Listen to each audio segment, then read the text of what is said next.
ನಮ್ಮ ನಡೆ ಸತ್ಯದ ಕಡೆ 85 ನ್ಯೂಸ್ ಬಾಕ್ಸ್ ಕನ್ನಡ.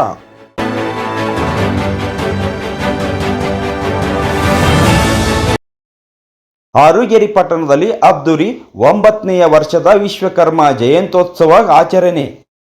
ರಾಯಬಾಗ ತಾಲೂಕಿನ ಹಾರುಗೇರಿ ಪಟ್ಟಣದ ಶ್ರೀ ಕಾಳಿಕಾದೇವಿ ಭವನದಲ್ಲಿ ವಿಜೃಂಭಣೆಯಿಂದ 9ನೇ ವರ್ಷದ ವಿಶ್ವಕರ್ಮ ಜಯಂತ್ಯೋತ್ಸವ ಆಚರಿಸಲಾಯಿತು.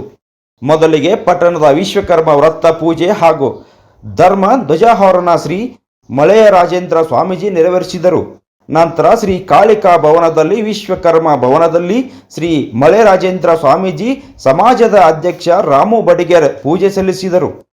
ಕುರ್ಚಿ ಶಾಸಕ ಮಹೇಂದ್ರ ತಮ್ಮನವರ ಗಣ್ಯರು ದೀಪ ಪ್ರಜ್ವಲಿಸುವ ಮೂಲಕ ವೇದಿಕೆ ಕಾರ್ಯಕ್ರಮಕ್ಕೆ ಚಾಲನೆ ನೀಡಿದರು. ವಿಶ್ವಕರ್ಮ ನಿಗಮದ ಮಾಜಿ ನಾಮನಿರ್ದೇಶಕ ಸದಸ್ಯ ಕಲ್ಲಪ್ಪ ಬಡಿಗೇರ್ ಪ್ರಾಸ್ತಾವಿಕವಾಗಿ ಮಾತನಾಡಿ, 5 ರೀತಿಯ ಕುಲಕುಸಬು ಮಾಡುವ ನಮ್ಮ ಸಮಾಜವು ಹಿಂದುಳಿದಿದ್ದು, ನಮ್ಮ ಸಮಾಜವನ್ನು ಎಷ್ಟಿಗೆ ಸೇರಿಸಬೇಕು. ಶಿರಸಂಗಿ ಸೇರಿದಂತೆ 5 ಕ್ಷೇತ್ರಗಳನ್ನು ಪ್ರಾಧಿಕಾರ ಮಾಡುವ ಮೂಲಕ ನಮ್ಮ ಸಮಾಜವನ್ನು ಎತ್ತುವ ಕೆಲಸ ಆಗಬೇಕು ಎಂದರು. ಕುರ್ತಿ ಶಾಸಕ ಮಹೇಂದ್ರ ತಮ್ಮನವರು ಮಾತನಾಡಿ, ನನಗೆ ಆಶೀರ್ವಾದ ಮಾಡಿದ ತಮ್ಮ ಸಮಾಜವನ್ನು ಯಾವತ್ತೂ ಬಿಡುವುದಿಲ್ಲ. ನಿಮ್ಮ ಸನ್ಮಾನ ಹಾಗೂ ಇತರೆ ಕೆಲಸಗಳನ್ನು ಕೂಡಲೇ ಮಾಡುತ್ತೇನೆ. ನಿಮಗಾಗಿ ನನ್ನದು ತೆರೆದ ಬಾಗಿಲಾಗಿದೆ ಎಂದರು.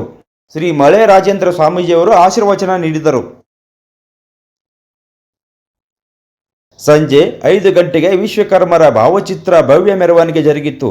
ಮೆರವಣಿಗೆಯು ಸಕಲ ವಾದ್ಯ ವೇಳ, ವಿವಿಧ ಗೊಂಬೆಗಳ ಕುಣಿತ, ಮಹಿಳೆಯರ ತಂಡದೊಂದಿಗೆ ಕಾಳಿಕಾದೇವಿ ದೇವಸ್ಥಾನದಿಂದ ಚನ್ನರ ಸಬೇಂದ್ರ ದೇವರಕುಂಡ ಅಜ್ಜನವರ ಮಠ, ಕ್ರಾಂತಿವೀರ ಸಂಗೊಳ್ಳಿ ರಾಯಣ್ಣ ಸರ್ಕಲ್, ವಿಶ್ವಕರ್ಮ ಸರ್ಕಲ್, ಹಳೆ ಬಸ್ ನಿಲ್ದಾಣ ಸೇರಿದಂತೆ ಪಟ್ಟಣದ ಪ್ರಮುಖ ಬದಿಗಳಲ್ಲಿ ಭವ್ಯ ಮೆರವಣಿಗೆ ಮೂಲಕ ಮತ್ತೆ ಕಾಳಿಕಾದೇವಿ ದೇವಸ್ಥಾನವನ್ನು ತಲುಪಿತು. ಈ ಸಂದರ್ಭದಲ್ಲಿ ರಮೇಶ್ ಬಡಿಗೇರ್, ಹನುಮಂತ್ ಕಂಚಗಾರ್, ಕಲ್ಲಪ್ಪ ಬಡಿಗೇರ್, ವಿಶ್ವನಾಥ್ ಬಡಿಗೇರ್, ರವಿ ಬಡಿಗೇರ್, ಚೇತನ್ ಸುತಾರ್, ಕುಮಾರ್ ಬಡಿಗೇರ್, ಮಹಾದೇವ್ ಪತ್ತಾರ್, ಚಂದ್ರಕಲಾ ಬಡಿಗೇರ್, ಅನ್ನಪೂರ್ಣ ಬಡಿಗೇರ್, ಸಚಿನ್ ಬಡಿಗೇರ್, ಶ್ರೀಧರ್ ಪತ್ತಾರ್ ಇತರರು ಉಪಸ್ಥಿತಿಯಿದ್ದರು. ಪ್ರತಿನಿಧಿ ಲೋಕೇಶ್ ನಸಲಾಪುರೆ, ರಾಯಭಾಗ 85 ನ್ಯೂಸ್ ಬಾಕ್ಸ್ ಕನ್ನಡ.